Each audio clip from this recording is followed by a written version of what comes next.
you don't often get asked questions like, can you give us an example of a time where you did this? That's a really outdated way of interviews. However, the answer that you're required to give often is very similar to that style of question.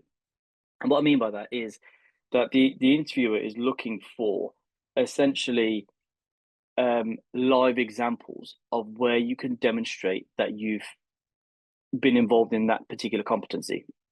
So if we're talking about team management, for argument's sake, um, the question might be, look, we've got a team of 50 and that team requires a bit of development. There are some people who are struggling a little bit with these particular areas. There are other people who are doing really well, but aren't challenged enough in these areas or something along those lines.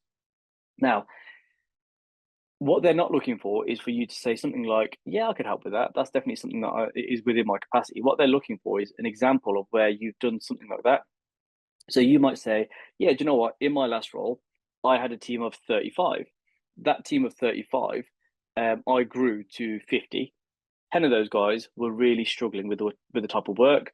Five of those guys were real strivers, but they just weren't challenged enough. This is how I managed that situation.